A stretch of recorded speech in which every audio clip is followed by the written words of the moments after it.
Action! Bienvenue à toute la clientèle. On se retrouve pour un nouvel épisode. Pour ceux qui nous retrouvent à l'instant et qui ne savent pas du tout où ils sont tombés, je vous résume en 2-3 mots. On est en train de restaurer une BMW 325 IE36. On essaie de faire une belle voiture avec un budget donc raisonnable. Donc on va tout vous montrer, comment on trouve les pièces, comment on les monte.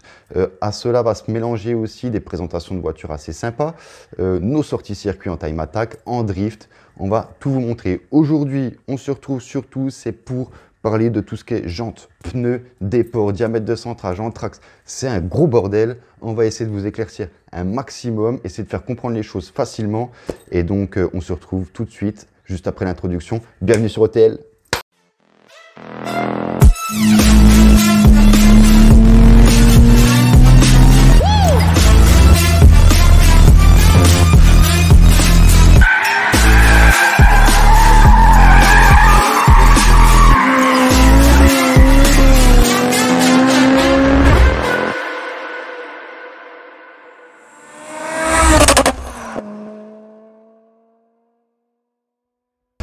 Ah, elle est vraiment top cette intro, j'adore. Bon, pourquoi je fais cet épisode? Tout d'abord, bon, je vais vous spoiler un peu la suite. Je suis sur un coup pour des jantes, je croise les doigts. En fait, la personne à qui je vais acheter ces jantes a fait une erreur de code tout bêtement, mais je me suis dit c'est quand même fou que sur le prix de 4 jantes, enfin mettre un budget de 4 jantes neuves quand même, on ne se renseigne pas totalement sur est-ce que mes jantes vont passer ou non, et a priori ben non. Donc je me suis dit je vais regarder, je vais me renseigner, et en fait il y a beaucoup de monde qui ne sait pas exactement ce que c'est un déport, ou même tout bêtement ce que c'est les chiffres marqués sur les pneus, ça devient compliqué. Mais bon, donc on va montrer ça. Je vais commencer vraiment level novice, donc les confirmer next, passer un peu plus loin, ça sera plus intéressant. Sinon, donc on va commencer tout bêtement sur des pneus, taille de jante, on va regarder ce que c'est les déports, très important, et surtout le plus important, comment savoir sur sa voiture, donc là pour le coup on va prendre la E36, mais peu importe le modèle, comment savoir si j'achète telle jante et tel pneu, est-ce que ça va passer sur ma voiture, est-ce que je ne veux pas frotter dans l'amortisseur, frotter dans l'aile, est-ce que quand je vais braquer ça ne va pas frotter tout le passage de roue. C'est tout bête, ça se calcule, donc pour le coup, voilà, les mathématiques, l'éducation nationale vous a menti, oubliez tout. Les mathématiques étaient faites pour calculer des circonférences de roues, de jantes et des déports de pneus. Voilà, je vous l'avoue, fallait que je vous le dise, fallait que ça sorte. Donc vous avez compris, vous allez tomber sur un épisode plutôt théorique, non pas pratique, un peu à la style c'est pas sorcier avec Fred et Jamy.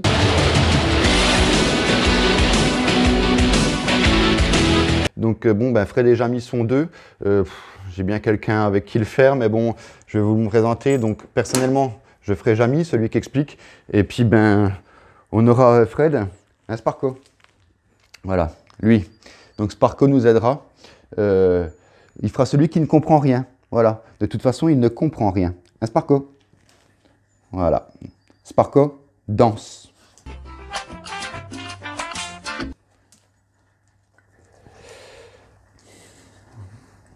Pas facile tous les jours, je vous l'accorde.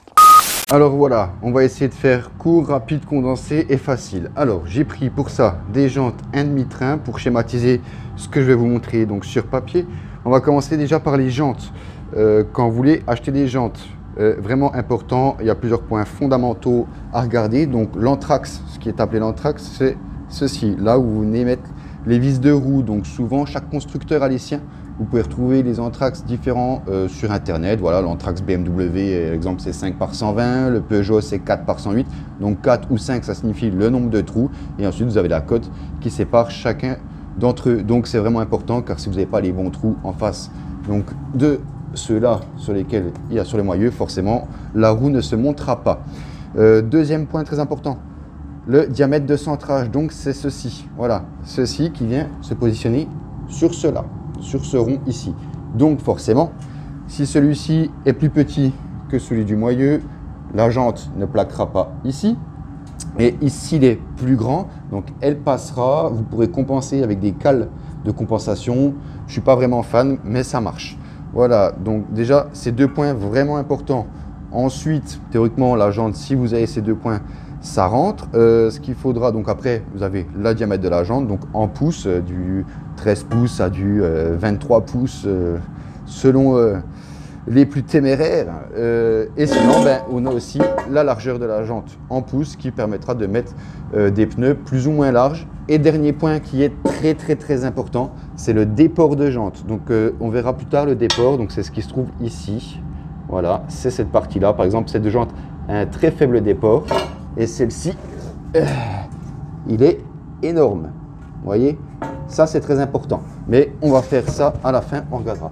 Donc globalement, pour ce qui est de la largeur de jante, pour mettre les pneus que vous voulez, il y a des tableaux d'équivalence qui sont faits.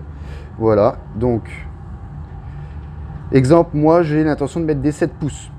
Donc c'est des jantes qui feront 195 mm de large. Donc je peux mettre des pneus au minimum de 195 ou de 225. Alors c'est quoi ça, 195, 225? C'est ce qui est marqué donc sur votre pneu, juste ici. Pardon. Par exemple, ces pneus-là, c'est des pneus 195 50 R15. Donc 195 signifie la bande roulante, en fait, tout simplement. C'est cette partie-là. Ça veut dire qu'elle fait 195 mm d'ici à ici, tout simplement. Ensuite, le deuxième chiffre, donc 50, 195, 50. Le 50 signifie la hauteur du flanc de pneu. Alors, ce n'est pas des millimètres pour le coup, ce n'est pas 50 mm, mais c'est 50% des 195 mm. Et alors, exemple, on va faire plus simple, si c'était des pneus en 250 par 15, eh bien, cette hauteur-là ferait 200 divisé, donc les 50% de 200, donc 100 mm, soit 10 cm et 10 cm. Voilà, et R15, simplement la taille en diamètre de votre jante, donc de 15 pouces. Voilà les informations que vous retrouverez sur un pneu qui sont nécessaires donc, pour commander. Ces informations permettent aussi de calculer le diamètre total de la jante. Bon, après, il y a des logiciels qui le font très bien. Donc, hein, voilà, je vous ai montré la petite technique, elle est là. Mais ça, on va dire que... On s'en bat les couilles, on s'en bat les couilles. Ensuite, point très important sur lequel il faut vraiment se pencher. Le déport. Donc, le déport. Qu'est-ce que c'est? Donc, c'est... Alors, j'aimerais mettre la mise au point. Parfait. On a plusieurs déports. Donc, ET38, ET0. Les ET, même négatifs, c'est très rare, mais bon, ça peut arriver. Alors, il n'y a pas que 38 ou 0. Hein. Il y a des ET35, des ET47, 43.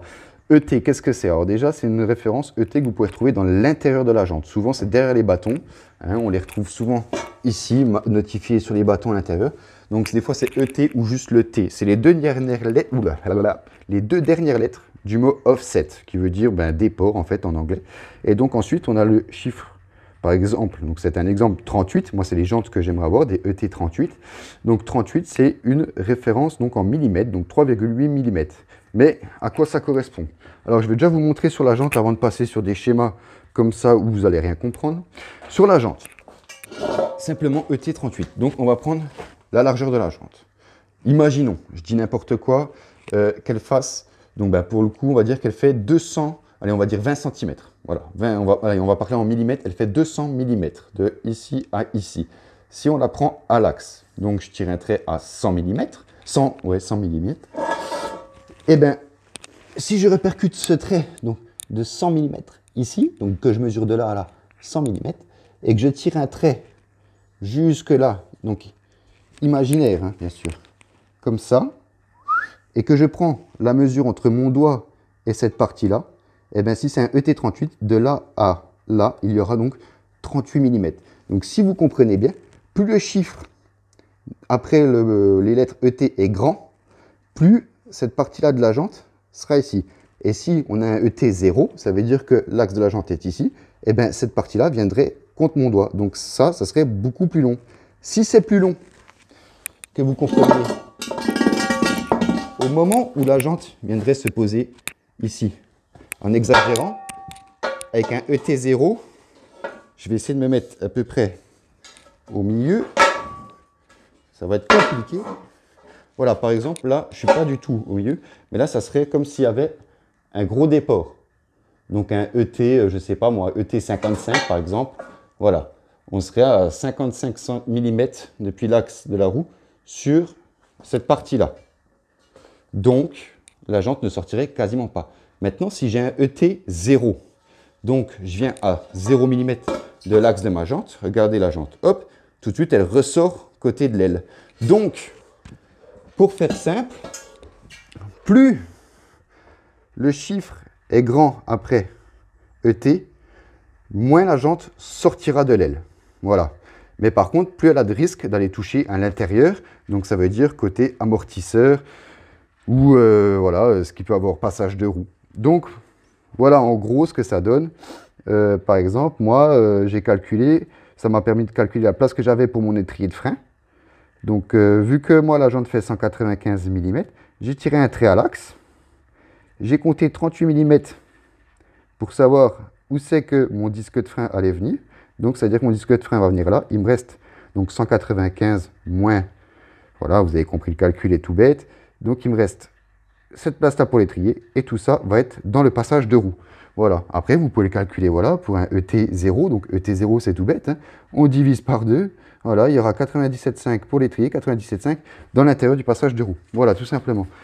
Donc, après, moi, j'ai calculé pour la mienne, donc avec les pneus. Donc, après, on s'en fout de la jante. Ce qui est intéressant, c'est de savoir si le pneu va passer.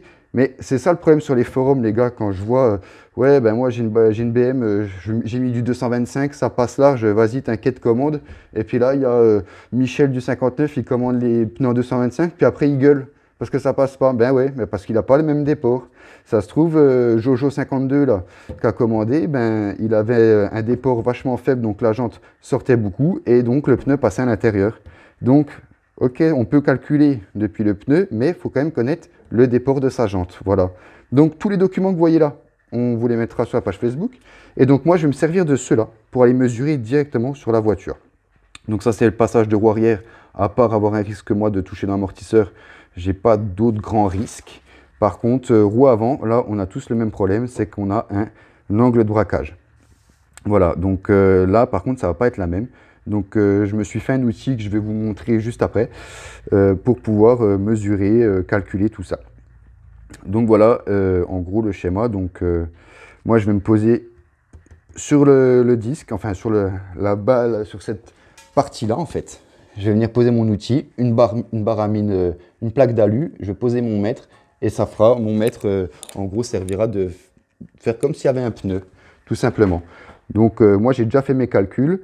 Je vais mettre ma barre et il faut que je mette mon mètre de 145 mm. C'est exactement la taille qui fera le pneu. Donc, si je mets des pneus en 215 45 17 avec une jante en déport de 38. Je répète bien, ces calculs sont possibles. Vous pouvez calculer tout vous-même, mais prenez bien les bonnes largeurs et les bons déports. Sinon, vos calculs seront faux. J'ai fait une méthode simple. Voilà.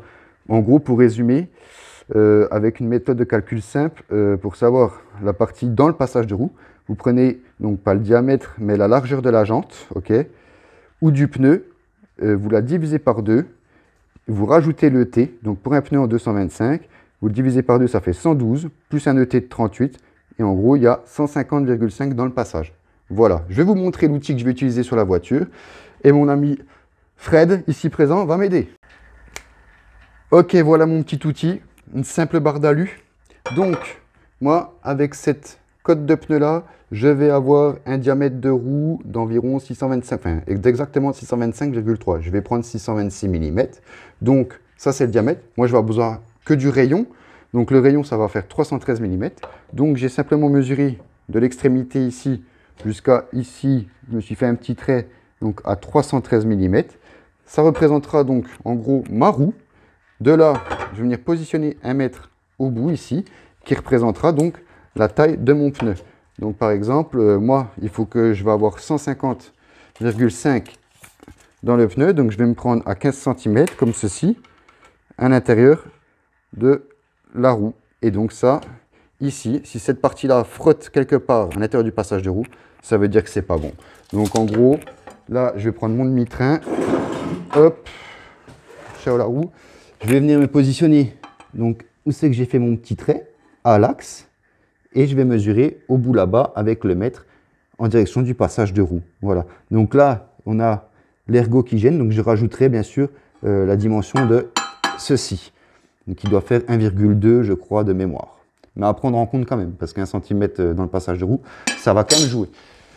Ok, donc on a à peu près tout vu. S'il y a des choses que j'ai pas expliqué ou mal expliqué ou que vous n'avez pas compris, n'hésitez pas à nous poser la question sur notre page Facebook ou dans les commentaires. Je me ferai un plaisir de vous répondre ou de vous aider. Je vais prendre l'outil que je viens de vous montrer, je vais le mettre en place sur la BM pour regarder si des pneus en 215 pourraient passer dedans. Et comme ça, je croise les doigts pour que ça passe. Et on va voir ça tout de suite ensemble. Voilà. Et tous les documents justement que je vous ai montrés, on les mettra donc sur notre page Facebook si ça peut vous aider pour faire vos propres calculs. Il y a les méthodes que j'ai utilisées pour faire les miens. Voilà. Allez, on se retrouve sur la BM. À tout de suite. Donc là, on a le problème de l'angle de braquage. Donc on va reposer l'outil. J'ai mis les roues braquées en position maximum. Donc on va regarder. Donc je me mets à l'axe. Je vais me positionner sur l'outil. Et puis si on s'approche un petit peu, on voit que ça va passer. Mais tout juste, tout juste, tout juste. Donc si besoin, je mettrai des cales, seulement si c'est nécessaire, mais je pense que ça va passer à un poil de cul, si je peux dire. Enfin voilà, ça sera tout pour cet épisode. Je pense que dans le prochain, on fera le montage des jantes et des pneus et on verra justement si ça frotte. En tout cas, merci d'avoir regardé jusqu'au bout. N'hésitez pas à vous abonner, à partager comme d'habitude. Et on se retrouve bientôt avec la team OTL. Allez, à plus.